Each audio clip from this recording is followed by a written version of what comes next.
வணக்கம் சுமதி சமையல். இன்றைக்கி பாவக்காய் முட்டை வச்சு பொரியல் செய்ய போகிறோம். அது எப்படி செய்கிறதுன்ட்டு வீடியோக்குள்ளே போய் பார்க்கலாம். எண்ணெய் கொஞ்சம் ஊற்றிக்கலாம். ஒரு 3/4 ஸ்பூன் ஊற்றுறேன். கடுகு நம்மளுக்கு கொஞ்சம் போட்டுக்கலாம். கருவேப்பிலை கழுவி வச்சுருக்கேன், அதையும் போட்டுக்கலாம். சின்ன வெங்காயம் கட் பண்ணி வச்சுருக்கேன், அதையும் போட்டுக்கலாம். நல்லா வதக்கிடுவோம்.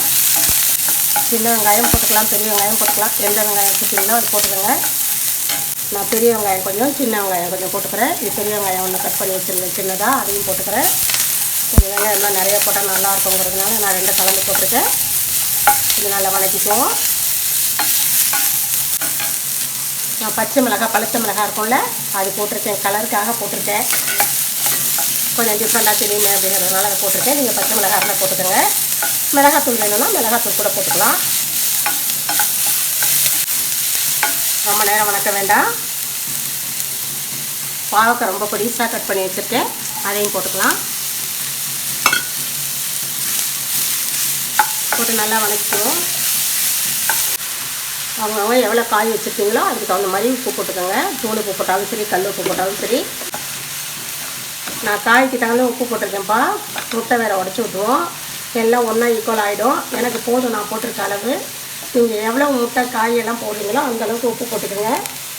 இதை போட்டு அப்படியே நல்லா கொஞ்சம் வதக்கிக்கிட்டே இருப்போம். அந்த உப்பு போட்டதுனால நல்லா தண்ணி விடும் காயை. தண்ணியெல்லாம் ரொம்ப ஊற்றாதீங்க. இதிலே கொஞ்சம் நேரம் வணங்கட்டும். கொஞ்சம் சிம்மில் வச்சு வேக வைங்க, நல்லா வேகட்டும்.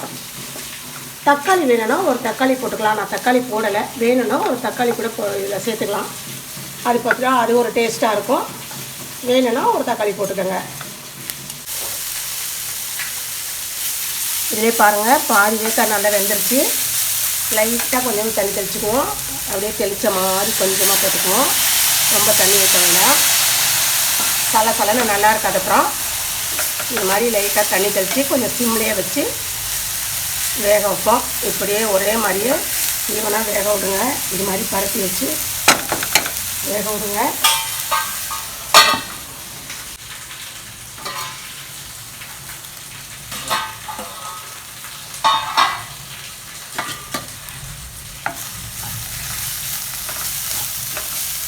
நல்லா காய் வெந்துருச்சு பாருங்கள். இப்போ முட்டையை உடச்சி ஊற்றிடுவோம்.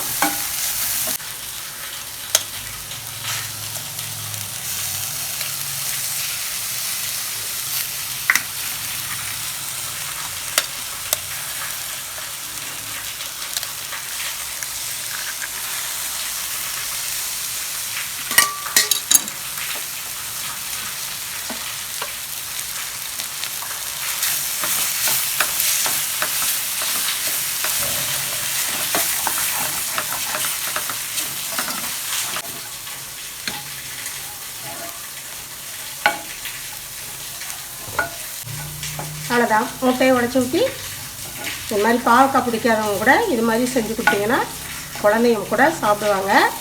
ரொம்ப நல்ல டேஸ்ட்டாக இருக்கும். நீங்கள் இதே மாதிரியே செஞ்சு பாருங்கள். செஞ்சு பார்த்துட்டு சுமதி சமையலுக்கு லைக் பண்ணுங்கள், ஷேர் பண்ணுங்கள், சப்ஸ்கிரைப் பண்ணுங்கள். தேங்க்யூ.